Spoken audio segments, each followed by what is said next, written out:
Welcome to Bald Move Pulp, your source for all the Loki content. I'm Jim. I'm Aaron. And today we're covering Season 2, Episode 2, Breaking Brad. I assumed they're Giant Bomb fans, and they saw this series about a decade ago and decided, that's a great name. We should steal that. It's either that or the Vince Gilligan thing. I'm not sure which. Yeah, who knows? What do you think of this episode, Aaron?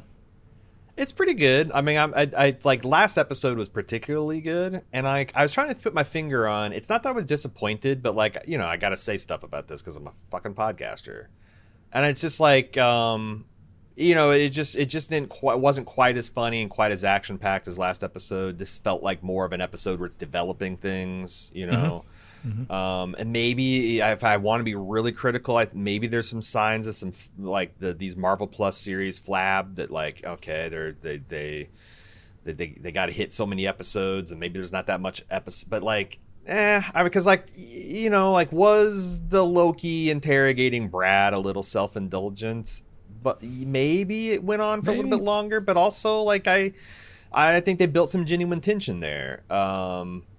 There's like a question in your mind about like maybe Loki is, coloring outside the lines a little bit. Maybe he is going back to being a villain.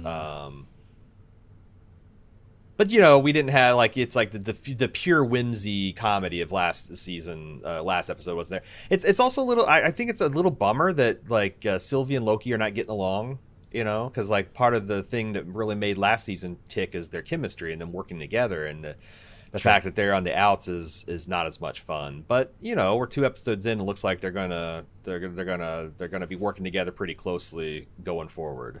Yeah. And I got one other final thing I could say as a criticism, but I don't know how they do it better. But before that, what did you think? I like this episode, but like you, not as much as the first episode. The first one is so much fun. Getting introduced to Obi and him being a big part of the episode just kind of made that episode for me. This episode we have a little bit of Obi, and he's still fun, but not as much. The Loki stuff and Mobius stuff is not as much fun this episode, but it is building to something, and I think I'm going to enjoy the thing it's building to. My biggest criticism is that Loki interrogation scene, because I didn't buy any of it from the jump. Like, and I'm looking at Brad thinking, are you really this dumb? You think a door to a cell can be locked from the inside? What would stop you from getting up, walking over there, and locking the door and never being interrogated again? Like, it didn't make logical sense. I feel like the dumbest motherfucker alive, because the idea that like yeah, why can you lock a chamber from a cell from the inside? Yeah, okay. Yeah, you would never do that in an interrogation room. So it was pretty obvious that like Loki, this was a plan, right, by Loki, and so it was a little bit tedious. But I also did like seeing Loki, flirting with being the villain again, whether he's doing it as part of a ruse or not. Yeah, him flirting with being a villain is kind of scary, because what if he does get a taste for it again, right? And the thing that he says to Sylvie later in the episode, like walking away is easy. Being a villain is easier than being a hero. So there's some temptation there to just go back to his nature. Yeah, and the fact that like you see like for what it's worth, an Asgardian, half Asgardian, half Frost Giant, immortal god bullying a mortal at the beginning of this episode is what he's doing. It's like fight fair. Yeah. It's like, this isn't a fair fight. There's a little bit of menace to there, because So it wasn't all bad. I'm not.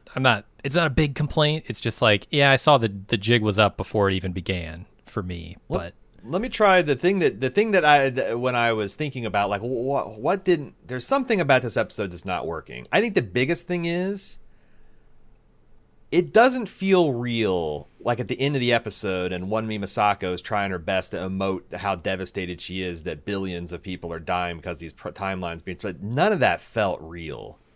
It felt like someone came to me in like an Applebee's and said, "Push this button, and it's going to kill 1 million people." Yeah, and it's like I pushed a button, and it's like, you just killed 1 million people. It's like, did I? Like it just didn't.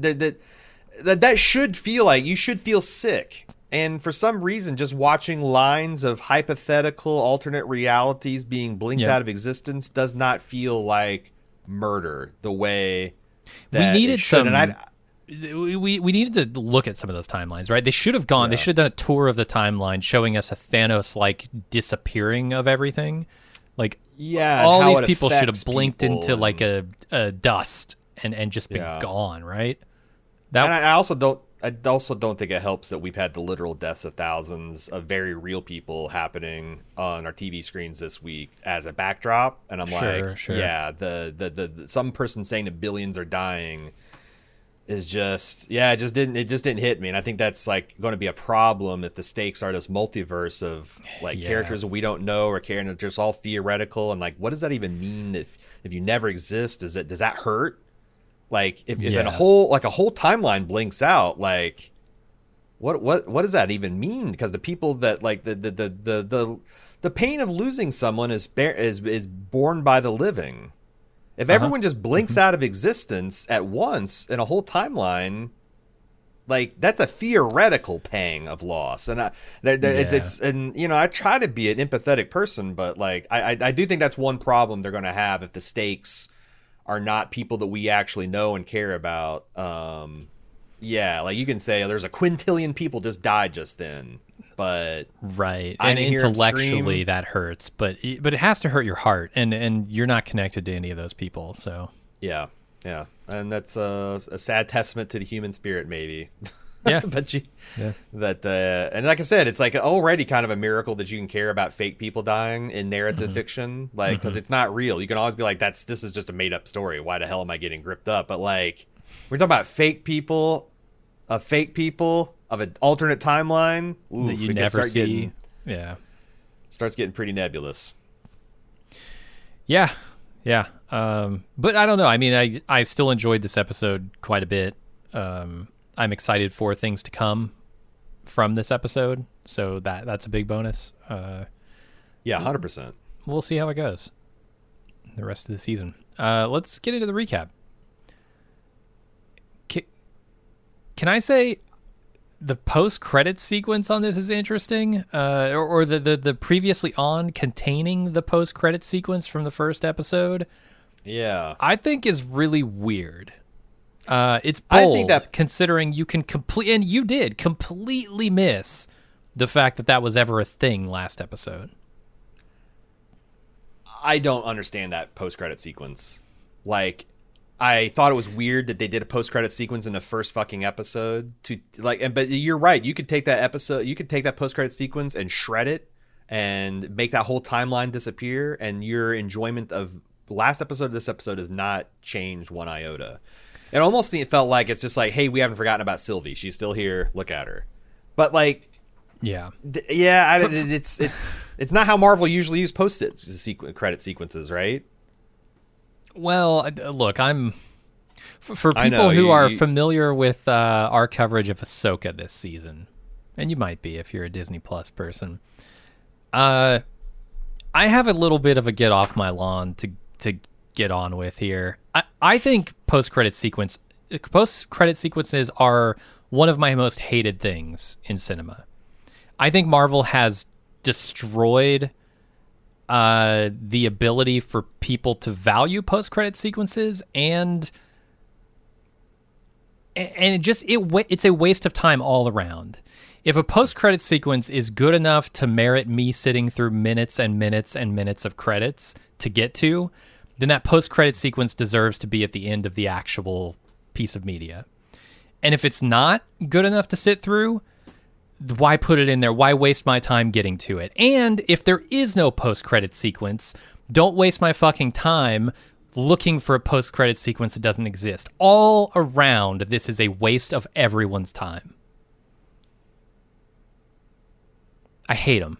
I hate them with a passion. And I'm glad that more media is not leaning into this, because I do not want to have Disney syndrome when it comes to everything I watch. I do not want to have to think, fuck, is there a post-credit sequence? I need to fast forward. A lot of stuff is doing this very similarly, but I hate it. Like, what's the point? Yeah, I mean, I want to make it clear that I don't feel this way about post-credit Sure. sequences. I know. But I understand the logic of your argument. Like, it does, when it went like to a neat little tease that was not related to the movie, and it's just like, oh wow, Nick Fury, he's going to start the Avengers project. That's fucking cool.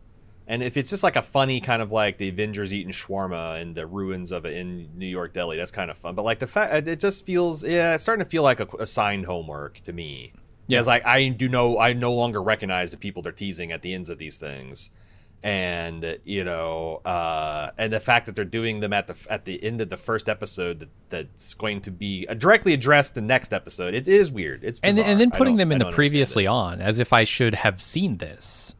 and why? Like that's the thing. It's like you could have left it off. Like it matters. It doesn't even matter to the plot. It's not like like everything that we got in that post credit scene was 100% and more in this scene. Like she didn't meet anybody. It's just like it's Sylvie. It's a Loki variant in a McDonald's uniform. Yeah. So from the 80s. Yeah, it's weird. No, I hate him. Hate him with a passion.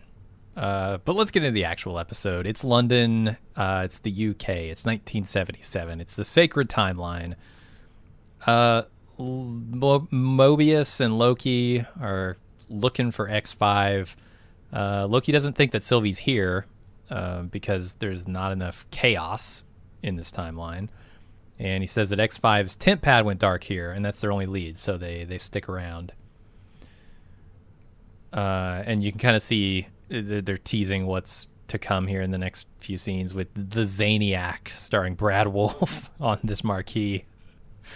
It feels so out of place in this 70s London with all these, nice fancy buildings and stone faces. And then you get this weird neon colored billboard that's like totally out of place in this setting.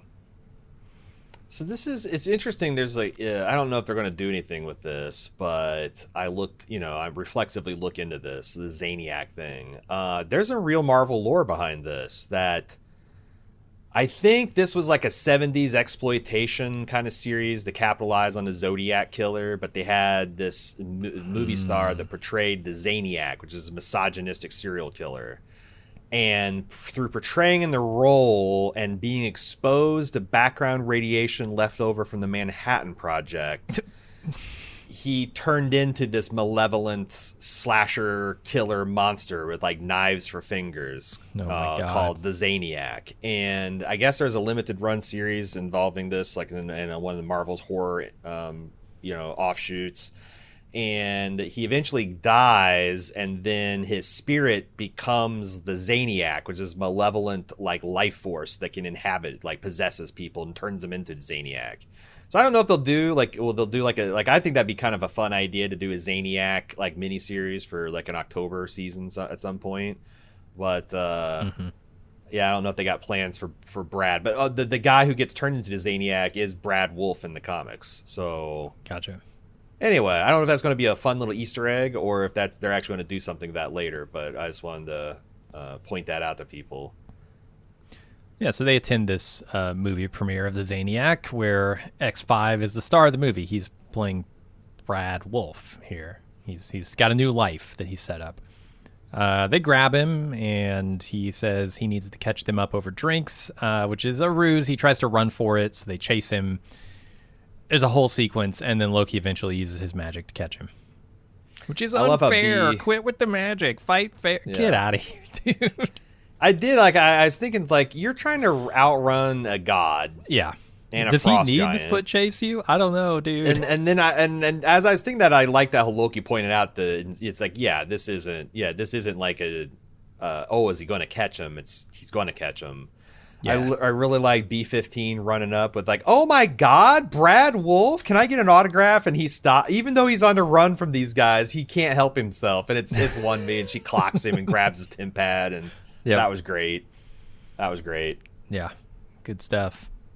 I love him using his shadow selves to restrain, because like at first I'm like, when his shadow sprouted horns, I'm like, and then they showed that he doesn't have horns. Is I'm like, what the fuck? But the shadows, like Peter Pan style, just grabbed them. I thought that was really fucking cool. Kind of leans into the theme that they're going to do later with the villain versus the hero stuff, which I really like. Yeah, and like also like I really like the Loki theme. Like whenever Loki's doing badass stuff, they have that big brassy, it's just really cool. Makes him feel powerful. Yeah, music in the show is very good. The whole style of the show is very good. Do we say that often enough? It's got an excess of style. Yeah, I'm going to say it later about very specific things, but let's go to X5. He's taken back to the TVA. He's thrown into holding, and they take his modified temp pad to Obi for examination, trying to figure out what it does. What are these mods? Obi, though, he's busy coming up with a device to retrofit the temporal loom, so he gives him a book about the temp pad and sends them on their way. Is this more important than the mission critical thing that I'm doing right now? I love the earnestness with which he asks this. He's not sarcastic. He's just saying, do you want me to work on this above the temporal loom? He's just working for the team, man. He's pulling for the team. Yeah, but the way he's like, do you think it's like a higher than... I forget exactly what I said, but do you think preventing the complete time collapse of all the timelines is a higher priority than looking at the Zim pad? Uh-huh. The innocence with which he asks these questions points out the absurdity of the question itself, which I love. Just as his deadpan earnestness and cheerfulness about everything is really, really funny. Yeah, and also the fact that like there's also like there's a bit of that kind of like also it's in read the fucking manual, Yep. RTFM. I took the time to document all this shit, and which we'll get to in greater fashion with Casey later on. He's great. So then we go over to B-15, who asks if they've found anything. He asked Casey if they found anything about Renslayer. There's nothing, but he did find something else. Miss Minutes apparently was the one who sent the last message from Renslayer's temp pad, meaning she's helping Renslayer. So they take that info over to Mobius and Loki. And Loki chooses now to drop the information that he remains and Renslayer were working together. He heard this message, this recording, in a future timeline, in a past timeline. I can't remember where he heard this. Yeah, I heard it in the past when in the past. Okay. Time jump back to the past, and he was in the council, the war room / council of Kang's room, and I remember that. I just couldn't remember if it was future or past, but. The thing that bugged me is they play this low key, like Loki was withholding information, and it didn't feel that way to me. It's like, well, he came back and he told you the most pertinent information, which was about the Kang thing and all about that. And there's been one goddamn thing after another, and now the related piece of information, he drops it, and it's like, why are we... When would it have been appropriate for him to put what seems like an extraneous piece of information out there? Yeah. That makes sense. But on the other hand, Rince, the people you're looking for, is actually working for Kang, likely. That's, but I felt more like it slipped his mind rather than Loki being cagey. I'm with you. He mentioned the importance. But it also, they're playing up, I think, it seems like there's going to be a little bit of will he, won't he, fall to darkness kind of, thing that they're playing with this season. Yeah, certainly this episode. I do wonder if it's going to be a bigger arc for him, if there's going to be questions all season about that. Man, someone with that much power, it's got to be a constant temptation to not just do the expedient thing. Like, and not just Loki, like Thor. Like, there's got to be many times in Thor's life where he could just be like, I'm going to fucking lay waste because it's just the easiest thing to do, right? Or any very powerful character. Like, they flirted with Tony Stark, kind of falling to the dark side, keeping things from his friends, being a little paranoid. A guy like Loki, I would totally buy, would struggle to be good. It would be hard. Right.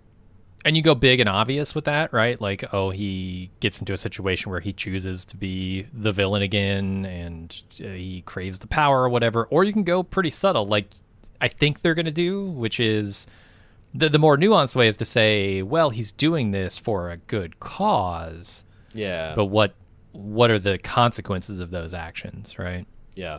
Which they do from time to time in Marvel. That's not an untapped idea, certainly. for sure. But yeah, we'll see how deep they go with that. Also in this scene, Casey realizes that X5's TemPad doesn't block trackers like he said they do, or like they think he does.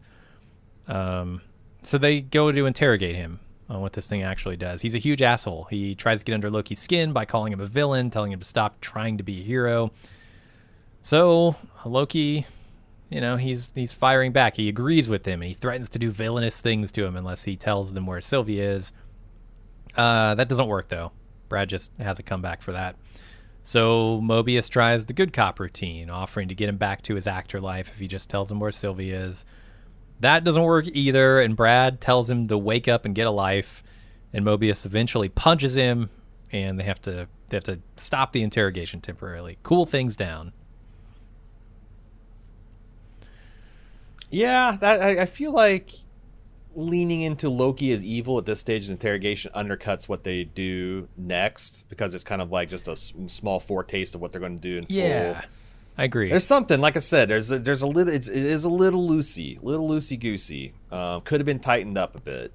Yeah, it's almost like you get bad cop, good cop, bad cop, when what you really need here is good cop, bad cop. Right. Yeah. And I like the Owen Wilson trying to be the good cop, and it turns out this Brad asshole routine works even better on him. Mm-hmm. And I also wonder what they're trying to get. Like, is Mobius going to end up being like a really dangerous character? Because I don't know. I'm not sure how much I can believe what he says later about his life and how much he likes it.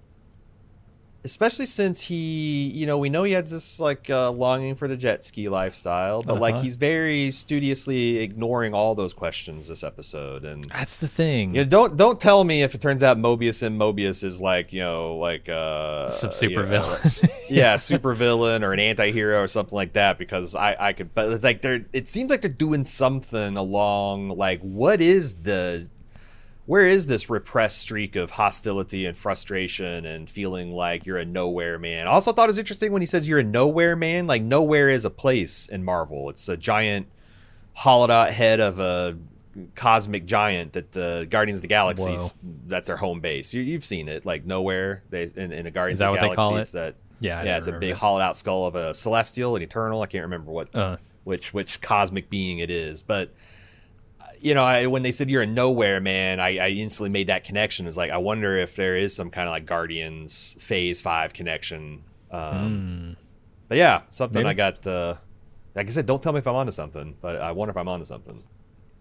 Yeah, I mean, it reads like a guy who's trying not to think about the bigger questions of his life, and at some point, the dramatic thing to do is to force him into a confrontation with that. Mm-hmm. And see how he reacts. And I think like stuff he says here in the next scene is actually really interesting in that regard. So we're going to get to Loki and Mobius having pie together, and talking about how Mobius lost his temper in that scene. Loki asks if he wants to visit his life that he was supposed to live, and Mobius says, nah, that's not my life. I like my life here at the TVA. And there's some stuff around, they theorize that X5 must have found Sylvie and didn't turn her in, so they need to get him to talk, and we'll go interrogate him again. But this was interesting to me for the stuff about Mobius's life and how he feels about it, because he's living a life that hasn't been very fully examined. And he says something about like, well, I mean, I'm not afraid if that life is bad. If that life is bad, that's great. That means I'm living a better life than I would have. It's what if that's a great life? What if that's a really good thing? What if I just had like 10 jet skis?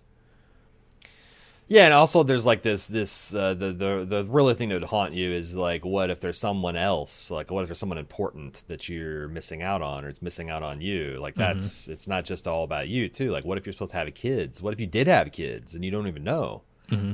But obviously, yeah, that's that could go either way. Like the very good or very bad, and it's I think it's telling that they bring those possibilities up.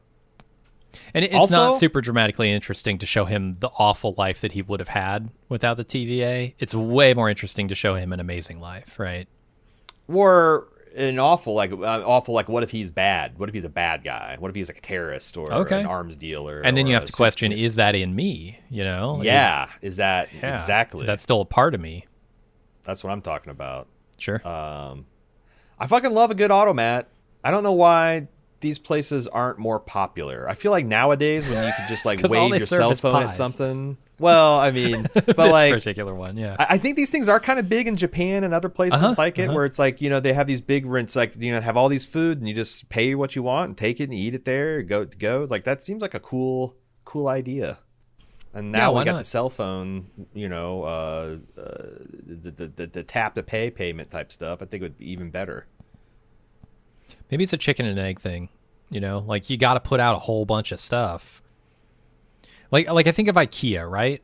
IKEA, when you go to their... IKEA would be an awesome automat place. Yeah. When you go to their cafeteria, it's almost like that for desserts and you know, fish and things like that. But if you put out a wide enough variety of things, you need a bunch of people coming there and eating the things. Otherwise, they're all going to spoil. Yeah, it feels like it's like it's great for like downtown lunch options because you don't have to wait in line like a cafeteria. You just go like whatever they got, you just go and grab it, and it's so fast and efficient. Isn't it really just a buffet where people can't sneeze on your food? Yeah, I mean the buffet is hot this food either, right? It'd have to be cold, like cold sandwiches and things. It's probably limited. Yeah, maybe. I don't know. Maybe. But yeah, these single serving things, ready to just grab and eat. That sounds great. As an American, I've never seen one, but I've always been fascinated by them.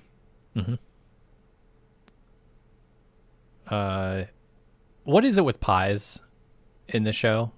They have an obsession with pies. Remember the last episode where they sat down and ordered all the pies? It speaks to me.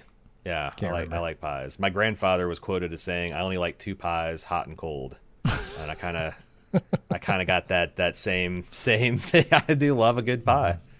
Really, I've never been a pie guy. More of a cake guy. I mean, I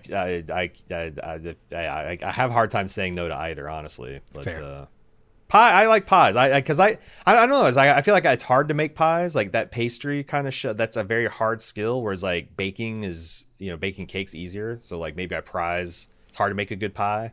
Easier to make a good cake, cupcake, brownie. Those things are within my reach. I can just get a box from Betty Crocker and be in Cake Town. Sure. Pies, a lot different. Pies feel like a delicacy to me because pies often happen around holidays. And when I was growing up, we didn't celebrate holidays. So there weren't a lot of pies in our diet. So now pie is like something exotic. Ooh, a pie. I know as an American that's weird to say pies are exotic, but like they were for me. They were. You just needed because like I just had grandmas that were just like excellent at baking pies. I had 2 pie making grandmothers that would even like harvest fresh fruits and stuff out of their gardens and whatnot. They had cherry trees and strawberries, and my fucking grandma Morley had a rhubarb plant that she made rhubarb pies with. And wow. It's like, yeah. You can grow rhubarb? I thought rhubarb was like manufactured or mined or something. No, I don't even know what rhubarb is. It's like bad celery? I don't know. It is, yeah. Rhubarb is a lot like weird alien celery. Okay. Yeah. Gooseberry. She had gooseberry vine, but gooseberry pies. Gooseberry. I spoiled. I'm finding out I spoiled. I had pies on tap growing up. You probably had a reasonable American experience. I was the weird one. Pretty sure. Anyway, let's go to Obi. He takes his retrofit device over to the temporal loom room and tries to install it, but he gets an error message on the computer about an invalid temporal aura. Dun, dun, dun. He seems to be panicking about this. Yeah, and OB doesn't panic about much, as we've seen, so. And then Loki and Mobius interrogate X5 again. This time they wheel in a torture device. Loki tricks Mobius into leaving so he can torture X5 on his own using his nefarious villain powers. And he eventually gets X5 to admit that he found Sylvie and she has a new life on another branch. And then, of course, not to my surprise, it's revealed that Mobius and Loki tricked him. The whole thing was a ruse. Yeah, I thought it was like I said, I was biggest dumbass as me not catching on to the cell lock from the inside. I thought that they had done a good job of showing that like maybe Loki is going to, because I knew the preseason is all about him coming to grips with what it means to be a hero, and I'm like, oh, they're going to experiment with him, and like Owen Wilson's gonna, come in and be like, I can't believe you did this, and Loki's going, I was really going to hurt him, but no, it turns out they worked the whole thing out. That's the thing. I'm always looking for the They got trickster me. in this trickster god, right? And the trick seemed too on the face of it for it to just be the single trick. I was looking for the deeper layers. But I really bought like Owen Wilson pounding on like this is the kind of mischief we talked about. Like I was, I was led down the garden path, man. Yeah, you would have And given his machine, like also it's like the way the B5 or X5 was like at first not worried because like you guys don't even know how to use this machine, and boom, look, I got it started. And like, oh, you don't have the controller. Oh, you mean this controller? Yeah, that was like, still good. I enjoyed that. And it's like, but you don't even know how to use this. And like Loki being like, look, you said it yourself, I'm not trying to be the hero, I'm the villain. Like I don't need this to work right to get you to talk. And from that, like, and just like, yeah, also it's a pretty interesting torture technique to be put in this like, I don't know, hard light box that gets smaller and smaller, and there's a little crackle of bone, and it felt a little kind of desperate. Yeah. I was gripped up a bit. Whether you buy it or not, I think it's still a well constructed scene. I think like demonstrating the abilities of this box of light to crush the stool that Brad was sitting on a moment ago is a great precursor to trapping him in the box. Yeah. The whole ruse of like, well, I don't quite know how to do this, but I'm going to hit buttons until something happens. Oh, and Loki's capable of cruelty. Yes. And this particular Loki, this is something I always try to keep in mind, is like, this is not the Loki that went through Loki, Thor 2 and 3 and the Avengers Endgame and got killed by Dan. This is the guy. This guy boned out at the end of the first Avengers movie. Yeah. So all that character development that he did with his family, now he knows because they showed him the tape of him, leading to the death of his mother accidentally and all that stuff. But he's not the same guy. So like the idea that he could color outside the lines and do some things that would make us all squirm is kind of like baked in for me.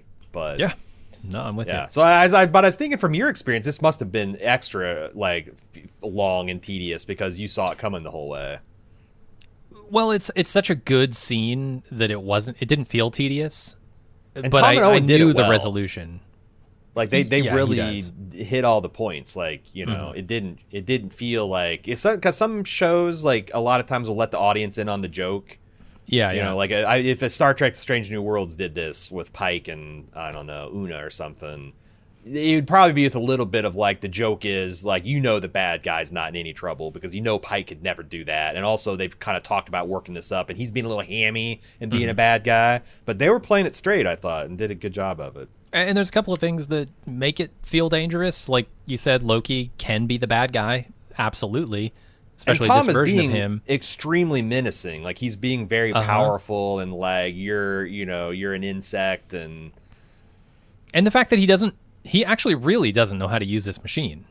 I feel like he's figuring it out on the fly. So there's the possibility that he just fucks up and crushes this dude. The fact that they worked it all out is but yeah, that's the other menace. And like it's also interesting like in the key lime pie scene where Loki essentially dismisses the Avengers movie as him just being a little cranky. I was mad at my dad and my brother, and I was just kind of acting out. Like, dude, you tried to enslave, like, and you didn't just take New York hostage. You tried to enslave all of Earth. You started off that shit in Germany. Yeah. Cap wasn't having it. From a god's perspective, that's just throwing a tantrum. Yeah, but but it's funny to hear like you killed a lot of people on it actually. Yeah, I was just me being I was cranky. I was a little cranky that day. But no, it's a scene that works regardless of whether you know the twist or not.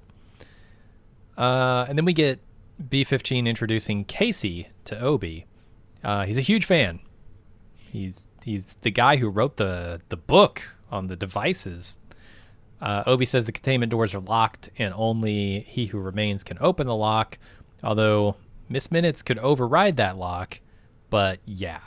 So they're stuck in there with the loom overloading outside until they can get the doors open. And the question of like, how are you going to get an artificial being to give enough of a shit to switch sides and help you? Like, I honestly, I'm really curious about how they're going to do that, because Miss Minutes was a bit of a pistol last season. Yeah, and they don't come back to that this episode, so that's kind of where we leave that plot line. We have to either figure out a way to override the doors ourselves, or we have to get a hold of and convince Miss Minutes to do it. Or we get a have Kang to get variant. Yeah, He Who Remains to help us out, which none of those options seem likely, right? The other thing is, like, when they say temporal aura, I kind of think that not just any Kang could do it, because like it's not like a DNA match; it's a temporal aura, which kind of to me is a time-space continuum part of the fingerprint, you know. So it's like it might actually be the only. The He Who Remained was the only one that could do it. So I don't know. That's speculation. That's not like me saying 100%. But would it maybe be tied to the device that Kang was wearing that now Sylvie has? Ooh. Could she come back and save them with that device? Because I think from He Who Remains' perspective, he essentially thought that if the Lokis had killed them, that they would take his spot. They would just they would run the TVA. I think that's what he expected to do. He didn't expect like Sylvie to just like kill the source of control and just, you know, give the universe freedom. So yeah, that idea's got some gas, I think. But there's questions about that. Like, how much freedom has she given it? Like, she stepped aside, but she still has. Well, and also this like device. Which like X5 said, everything you guys do just makes it worse. Like, inarguably, where we're at the end of this episode, Sylvia's made things a lot worse. Like, it seems like 90% of all possible timelines have been pruned. Yeah. Billions of billions of people have died.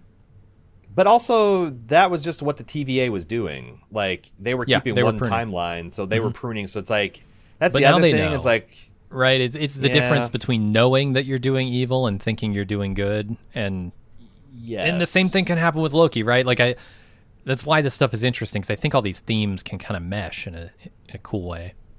Yeah, I mean, that is an interesting conundrum. Like, you know, did we even talk about this last week? Like, you know, there was, when it comes to the hominids, there had to be the first monkey that killed his brother and realized it was a bad thing, right?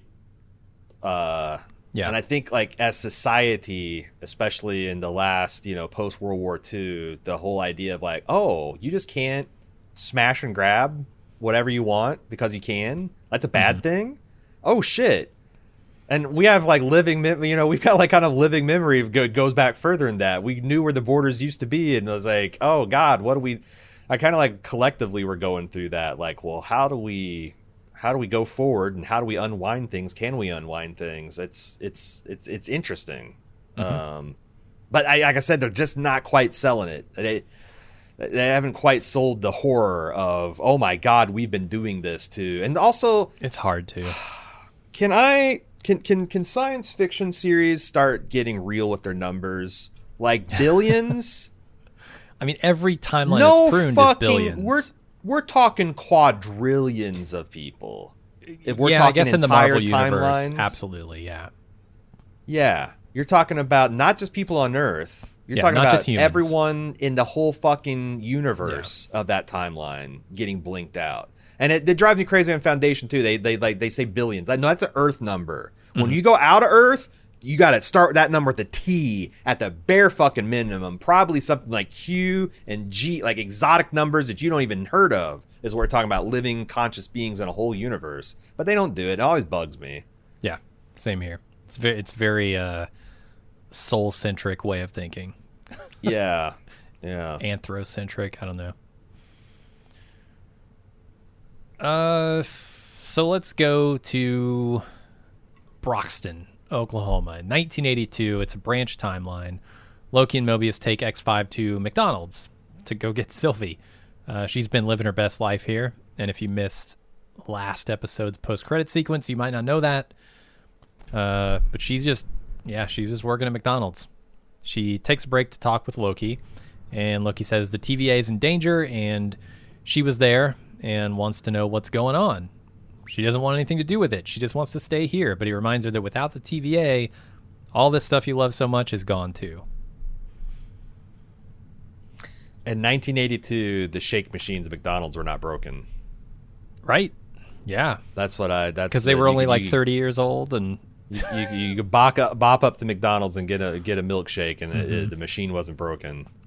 Well, I think the workers gave a shit. The machine is never broken. The machine always works. Yeah, no. The employees don't want to fucking deal with it, right? They don't want to clean it out. I don't want to. Yeah, load it. Clean out this fucking milkshake machine for right? you. Yeah, no, they do. That's like everything you said. And it's like it goes back to like Loki's trying to convince her of something that she was completely unconvinced last season, which is he who remains might have been telling the truth. Like this might have been the best solution to a bad situation, and she is still completely intractable in her opinion of like no, and also like everything seems to be cool. Look, yeah, but I'm just chilling out here in my timeline. Without it, everything's gone. Even this, like even Loki. Like. Even Loki realized, like, it's like this is a weird timeline for her to be hiding out in, because it's she was always hiding out at apocalyptic locations because that's how she hid from the time police, Yep. And she's not bothering to do that anymore. But she doesn't know what Docs and the other people are doing too. Mm-hmm. And also, it's a hard sell, him being like, I'm working for the TVA, the thing we were trying to overthrow, and it's like, we might be the last defense, and then it's super bad at the end of the episode when it turns out it's the TVA that did all this shit. Yeah.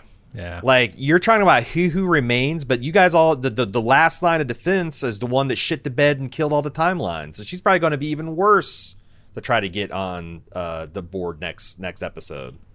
Yeah, it's going to be interesting because there's a thing he says, a line he drops that I really think hits home. And it a couple of lines, actually, and one of them is here where he's making the point, all this goes away. Like, everything you love, the thing that you're just, like, off, blissing out over, that's gone, too, if you don't stand up and fight right now. And then there'll be something later that he says that adds to it. It's just weird that, like, her version of Thanos going off to the farm planet and, growing zucchini is working at a McDonald's in the middle of nowhere in 1982. I mean, like, it's relatively why is this her bliss? Free. I wonder if that's the thing. She has like enormous responsibility potentially thrust upon her. But she's a god. She could just sit on a beach and surf. She doesn't have to eat, I don't think. Yeah, probably like not. She doesn't have to. She can conjure clothes. She changes her clothes with like a wave of her hand. Like, she doesn't need food, shelter. She could just What do they watch say? movies all day. So what are they saying about the why McDonald's clock into employee? McDonald's? Yeah. Are they saying that the McDonald's employee is the height of mundanity? Like, I don't know. It's just a weird choice. Even more than if like you can do fishing anything you want. If you can do anything you want in a cosmic sense, this is what you do. I wonder if they're gonna like have any. She wants to serve billions. That's what she's saying, right? I want to serve billions. Such a small mind. You should want to serve trillions as a god. Quadrillions. Why not? Quadrillions. A Googleplex. Yeah, well, that's what she's working on. She's gonna live forever. So eventually, she can get to quadrillions. She can get all those commas. She can do the things that Ray Kraft couldn't even dream of. Is he the guy who was played by Michael Keaton who went around? Although if I machines? pulled that name with 0 seconds and I got it right, I'll be surprised. Let me know, marvel@baldmove.com, if it's Ray McCraft or Raymond McFry or something. I don't know, but I thought it was Ray Kraft. His last name was McNugget. So Mobius and X5 are also inside chatting while they wait for the Lokis to work things out. Brad tells him about his movie, but he seems really anxious to get back to the TVA for some reason, which is strange for a guy who's being interrogated and held prisoner. But Mobius starts to think, this might be a setup. So he takes Brad outside to Loki and demands to know what's going on. And he says, they're all going to die if they stay here. Sylvie mind melds with him, realizes that Dox is about to bomb every branch of the timeline. And this is all happening at the same time that B-15 is realizing that too. I loved Wilson's line reading, asking about Zaniac. He's like, "Tell me about Zaniac. It looks scary." It's so funny. He's amazing. He's got him and Jeff Goldblum have maybe the most unique acting styles out there. And it's no accident that they both are Wes Anderson players because like that is a paintbrush suited for his palette, baby. Both of those. Both of those paintbrushes very suited. And I love them. They're great. Yeah, but like the idea, like the X5 is a slowly getting like antsy about being in this timeline, is like this kind of like dread of like, what does he know that we don't? Mm-hmm. Well, they're blowing up all the timelines. That's what. Yeah, every second he spends here is a second closer to some time when that's going to happen.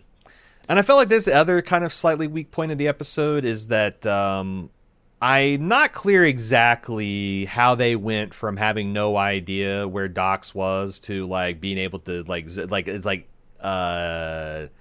Sylvie just was able to intuit that with her witchcraft and find the location and program the Tim pad, and like it's just like it's like it's like suddenly we're just now here in Docs' headquarters and we're going to use our Loki powers to fuck shit up. I thought it was a little. Casey? Did Casey pinpoint it? Maybe I'm with you. It's fuzzy because I don't remember. Well, he had a hit on Renslayer. A line on Renslayers, which I don't think Docs was using.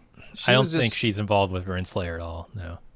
And like, are we at the point where we're talking about the Docs, the Docs location? We can. I stopped right before that, but do you want to talk about it?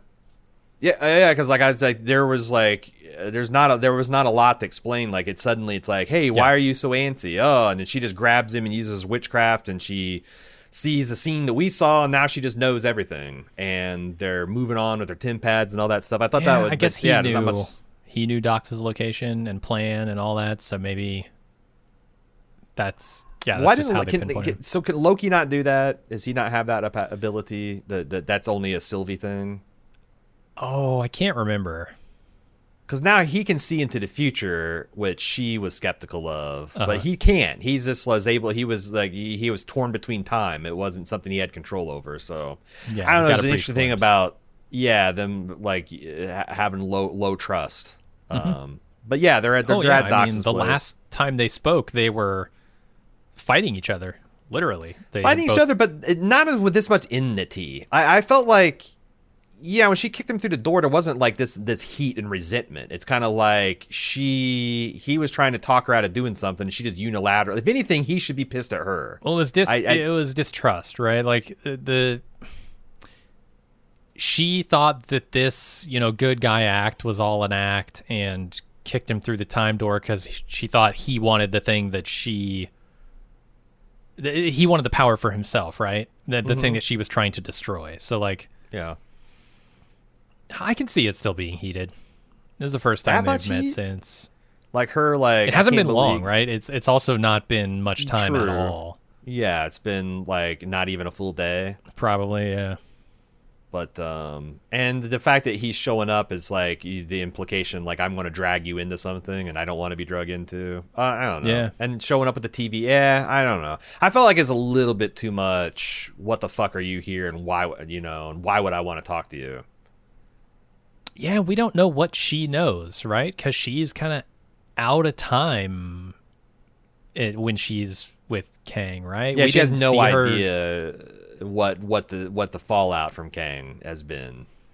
Or maybe she does. Maybe she knows everything. And she knows she's for decided sure now to come here. I don't know, because like this is the first time we're seeing Sylvie since she killed Kang. So like, did she spend an eternity in the end of time, just kind of living lives, and came to the conclusion that I need to duck out of this? You're right. From her perspective, we don't know how much time has passed. We assume it's been like the same as Loki, but it could be millennia. Time works differently in the TVA. Yeah. She could have jumped at any arbitrary point and started living. Like, but then also from her perspective, like when she finally reluctantly joins and like, well, okay, maybe there's some fucking shit and I'm gonna go back and she finds out it's the TVA did all this. Like there is a cluelessness that she maybe had, they can solve the problem, but they're the ones causing all the problems, especially with Docs like destroying all the timelines. Like she did that. She did that. She did that unilaterally. And it was, if there was no TVA, everything would have been better. There wouldn't be a loom trying to constrain the one sacred timeline. There wouldn't be a whole bunch of soldiers with chrono bombs destroying it. Like, what's one thing the TVA did that's good? And it's if she doesn't believe the Kang threat, then nothing. Yeah. So yeah, let me run down this scene here. Lokius, Mobius, and Sylvie go to Dox's HQ, try and take it down while Dox murders billions of people. Quadrillions, perhaps. They destroy everyone and everything in the HQ and capture Dox. Back at the TVA, they assess the damage. They're devastated because tons of people died. Sylvie's unimpressed with the TVA, goes back home, and then Casey locates Renslayer's Timpad. Yeah, I don't know. The two Lokis held their hands and just won. That was weird. Also, like, it's very loosey-goosey what Dox was doing and how. It's like, oh, they've modified the time pads and there's two central port and they're doing it so... And I'm like, what? Okay, but whatever. They're guys... it kind of reminded me, you know... and blowing up timelines, but... Yeah, it reminds me like the closing days of the last Reich or the Third Reich, where they're just like full throttle on the genocide. Like, like they're going to get points for doing it before anyone stops them. Right. You know, just overtly cartoonishly evil thing. And I wish it read like that, because I don't think that they did a particular, like, it's not just.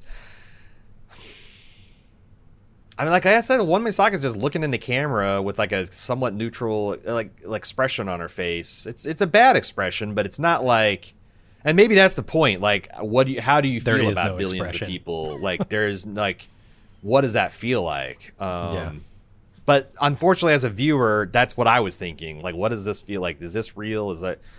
Yeah, it's an ode to humanity kind of moment, and it's not played that big. Yeah, but it's hard to connect those dots. Nobody really knows what it feels like to murder quadrillions of people, or to watch them and feel like you're responsible in some way. Like, you can't know that. But I feel like it should feel like more than deleting a row in a spreadsheet, and that's what it felt like to me. And like, if not, and yeah, it's what it feels like to me is trying to like communicate the distance between stars to people. There you go. Yeah. Where intellectually you can hear the word, light years, but you don't know what that means intuitively. You can't feel that word, right? It's like Stalin famously said, one death is a tragedy, a million is a statistic, and a billion is just a vibe, man. What do you even say about it? Absolutely. So, I don't know. It's an inherently hard thing to do. I think they pulled it off as best they could. I didn't feel it in my gut, but... Yeah, but if you're a gymnast at the Olympics and you got this high degree of difficulty maneuver to get you a lot of points, if you stuck it but you can't stick the landing, I'd say take it out the routine. Yeah, maybe. But I don't know. We're and this isn't like, if this is the season finale, it'd be a big problem. Mm-hmm. But they've sterilized the timeline like they've done so many times before. Now maybe they can build up stakes for end of season thing, but. It's tough. That's part of the multiverses, man. Because that's it. Like, even Rick and Morty, which like lives, eats, and breathes multiverses, the inescapable conclusion is nothing matters. When you're floating on top and you're traversing the multiverse, that shit just doesn't matter. Yeah. 1 million of your families just got extinguished. Well, I still have one that I have back at the Earth that I live at. So, and I still have an infinite number more if those go away. So right, yeah. What does any of it matter? Yeah, that's a tough one. That's a tough one. Yeah. Loki tries to impress upon Sylvie the importance of this before she goes back home. And this is the other line I was talking about, where he says, he kind of, there's almost a throwaway. He just says it as she's leaving, but I feel like it really hits home. He says it's harder to stay. And the implication there being harder to stay and fight, harder to be a hero than a villain. And he knows this very personally. He's experiencing that struggle right now, and he wants her to experience it as well, but she's unwilling. She's still in that running from reality phase, I guess. And like, I thought her point is, the TVA is the problem. You're saying, like, what a defender of the timeline. No, it's the problem. It's rotten to the core, and I'm not going to have it. So she came but through what and is the followed, solution? but reluctantly, and now she's like, every prejudice she had and preconception has been vindicated. Yeah. But she's running away. That's her solution, is to just run away from it. Whereas Loki's like, okay, maybe the TVA isn't perfect, but we have to get something in place here. I think she would say, destroy the TVA, destroy the loom, and go home. But what if that results in destroying her home? But I don't think she buys it. Like, she didn't, because she didn't come to the TVA and like Kangs are storming the border. She came to the TVA and a bunch of bureaucrats were doing the timeline destruction. That's what I'm saying. For sure. And over the course of this episode, that's the thing that Loki's trying to reinforce with her is, if you don't help us, if we don't solve this problem, your home is going away too. But you're right, she just doesn't see it yet. Yeah. Because there's nothing to see. Like, she got there to see, and if anything, is like I said, the thing that she saw was the worst case scenario from Loki's perspective. Because now she's calcified against joining the TVA to do something, and it remains to be seen. The TVA is the way to go, because I go back to being a little skeptical that He Who Remains is telling the whole truth. And it's extra puzzling in light of the final scene here. I really want to know what's going through her head, because it seems like a moment where all of the stuff Loki said is sinking in, but at the same time, what has changed in her mind about the TVA that would make it a viable strategy going forward? So this final scene is she's back in Broxton, and she's out in the parking lot. I think she just lives in her truck in the McDonald's parking lot, but she's chilling on the hood of her truck. She says goodnight to one of the employees, and then she... That's the manager, right? Oh, yeah, that's funny. The 17-year-old manager. He's giving her things to do throughout the episode. Like, hey, did you stock the stock? And like, and he's got like a bit of a crush on her. Maybe. I think is the idea, and she's kind of like gently shutting it down. Like, hey, is your mom here to pick you up yet? And, yeah, that's hilarious. I didn't pick up on that, but makes sense. But she, at the end of this scene, as soon as he leaves, she's handling and thinking about this bracelet device that she got from He Who Remains in the season finale when she killed him. And this to me says, like, when she's pondering this, what I think is going through her head is all the stuff Loki said about, the TVA being the solution, the danger if we don't do it, and the difficulty of staying and fighting for something that is good or could be good, as opposed to just ignoring it all and running away. But I don't know how that jives with what I think you're right about, which is she has only seen the TVA do rotten things. That can't be the solution. Still, in her mind, she's got to be thinking that. So what is going through her head at the end of this episode? Maybe she's thinking of other ways I will throw another... I think hinted at this a couple times, is like, we also don't know what happened after she killed He Who Remains. Like, how much time did she spend at the palace at the end of time, or whatever they called it? Like, was there a library there? Did she do some reading? Did she collect any artifacts? Did she poke around? Did she just like peace out? Like, I do wonder what she knows that we don't know that she knows, because I don't know. Clearly she is... Because it's one of those things where it's like, if you bet wrong, it's not like you'll have like you'll just cease to exist at some point. You won't even know it. Sure. That's got to be disquieting. To like, you got someone that you kind of built a relationship, and you don't think he's just completely crazy, coming with saying that like, oh my God, this thing's actually happening, blah blah blah blah blah. And like, maybe you went back and all your preconceptions are flattered, but I don't know. Yeah. Yeah, I think it's super interesting. I'm excited to see what happens with this next episode. I will say I love the color palette in this scene. Earlier I said let's talk about some of the cool visual stuff they do, but like, they've always had this brown and orange kind of motif, the 70s colors in the TVA. But now that we get into a different world outside of the TVA, where you still have, it's like the tail end of the 70s kind of leaked into the 80s, right? And you still have all those color palettes, but then you add the greens, and it just, this scene is beautiful. I don't know why I love this scene so much, but that truck with the lights on the top of it and the McDonald's sign in the background and the fence and the trees, it's a gorgeous scene. Yeah, this show is effortlessly iconic. Yeah. You know, just everything just looks so well put together. From Yeah, the like kudos even to the cinematographers yeah, like you said, in this. the color of the truck, her, and it you know reminds me of like old 80s movies like the Last Starfighter, you know. Okay. That's like this scene is like, you know, like a person sitting on a truck and in the middle of a nowhere type of environment, like an alien ship might come by and recruit them.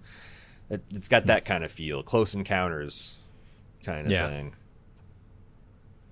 Playing an arcade machine that's inexplicably outside of a trailer. Trailer park. Yeah. Just like outside, I don't know. It was weird. Do we have anything else we want to talk about, or should we consider feedback? Let's consider feedback. Marvel at baldmove.com is how you get in touch with us. We got a spotlight email to this week. Chris from Wales says there's two scenes with Kiwi Kwan looking through the window to Morbius walking along a platform. In the first shot, there's a large and obvious crack in the window, and the next time he's looking through it, there is no crack. I'm sure we're going to get lots of timey-wimey stuff like this, but I'd be interested to hear your thoughts on what this might be hinting at. Now, unfortunately, Chris, I went back to watch that scene, and I couldn't substantiate it. It looked like there was always a crack there. There's a reverse angle where he's looking through where the crack was much lower in the POV than you might be expecting, but like I couldn't substantiate this, but I did do a lot of research to see if this was something that people were talking about. And in doing that, I did find an interesting theory that Renslayer is a potential Kang variant. And the way, and you're supposed to understand that their partnership is similar to Loki Sylvie. I think it's interesting, you know, in the terms of like their skin coloration that matches. Although you could have a black Loki, you could have a white. Yeah. He you could have Who a frog Remains, Loki. I would We've think. seen, yeah, sure, crocodile Lokis, all kinds of things. But I think then there's nothing going for this theory other than the obvious similarities, the parallels between Kang and Renslayer running around and Loki and Sylvie, but I do like that idea a lot, and it's also like why does he feel a special kinship and partnership with it? Is it like just like Loki and Sylvie had this kind of a connection? They talk about it in terms of like Mobius is talking about their relationship being complicated, and it's weird. It's like there's a lot of that they feel like that they might be bringing in. And yeah, I like that idea. I do too. It's thematically, it's neat. It's very tidy. Yeah, but I also really love the idea of like there being a frog Loki out there, but then like the only difference between the Kangs is one wears an Egyptian headdress and one like has glasses. They're all over the place with Loki, but like everything is Jonathan Majors except for right. This one's got buck teeth. This one's wearing glasses.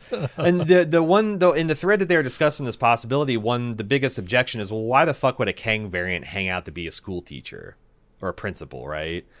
But I think if I looked at trailers, you're going to see like a Kang from like the Chicago's World Fair. It's like, well, why is one an invent? Like Kang wasn't always Kang. Exactly. In every timeline, maybe he doesn't end up being the scientist that discovers the blah blah blah blah blah. So it's like I think there's in the multiverse, there's lots of room to get weird with it. But I like the idea. It's like one of my favorites that I've seen so far. Yeah.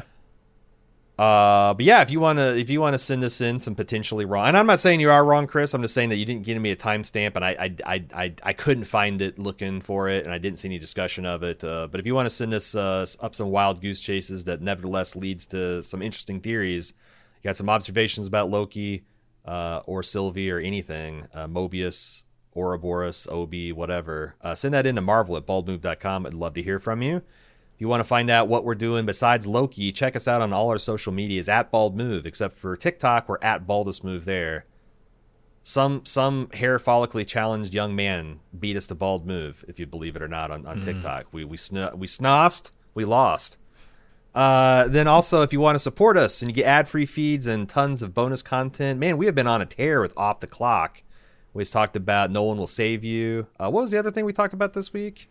The Wes Anderson short film. Yes. Speaking of Wes Anderson and Owen Wilson, he made a delightful series of short films on Netflix. We talked about this on Off the Clock. You can get that and more, ad-free feeds, tons of things by joining the club.